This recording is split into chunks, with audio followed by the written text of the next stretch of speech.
Épître de Jacques chapitre 1. Jacques, serviteur de Dieu et du Seigneur Jésus-Christ, aux 12 tribus qui sont dans la dispersion, salut. Mes frères, regardez comme un sujet de joie complète les diverses épreuves auxquelles vous pouvez être exposés, sachant que l'épreuve de votre foi produit la patience. Mais il faut que la patience accomplisse parfaitement son œuvre, afin que vous soyez parfaits et accomplis, sans faillir en rien.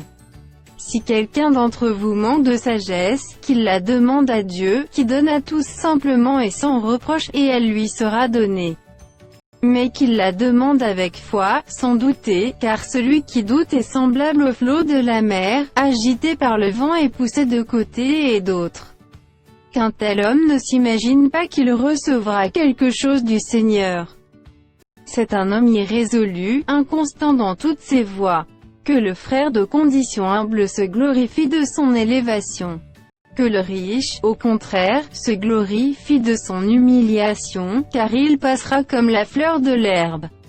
Le soleil s'est levé avec sa chaleur ardente, il a desséché l'herbe, sa fleur est tombée, et la beauté de son aspect a disparu, ainsi le riche se flétrira dans ses entreprises.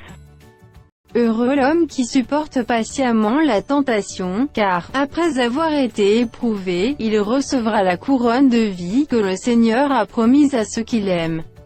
Que personne, lorsqu'il est tenté, ne dise « c'est Dieu qui me tente ».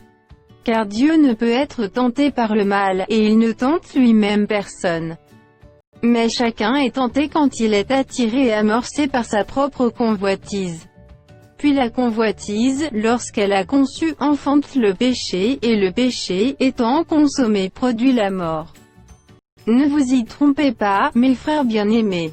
Toute grâce excellente et tout don parfait descendent d'en haut, du Père des Lumières, chez lequel il n'y a ni changement ni ombre de variation.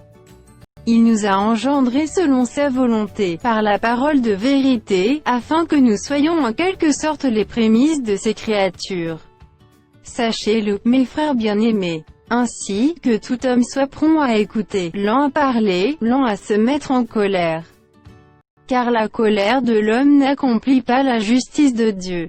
C'est pourquoi, rejetant toute souillure et tout excès de malice, recevez avec douceur la parole qui a été plantée en vous, et qui peut sauver vos âmes. Mettez en pratique la parole, et ne vous bornez pas à l'écouter, en vous trompant vous-même par de faux raisonnements. Car, si quelqu'un écoute la parole et ne la met pas en pratique, il est semblable à un homme qui regarde dans un miroir son visage naturel, et qui, après s'être regardé, s'en va, et oublie aussitôt quel il était.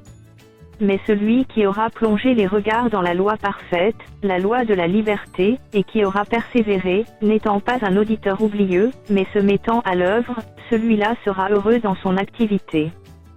Si quelqu'un croit être religieux, sans tenir sa langue en bride, mais en trompant son cœur, la religion de cet homme est vaine. La religion pure et sans tache, devant Dieu notre Père, consiste à visiter les orphelins et les veuves dans leurs afflictions, et à se préserver des souillures du monde.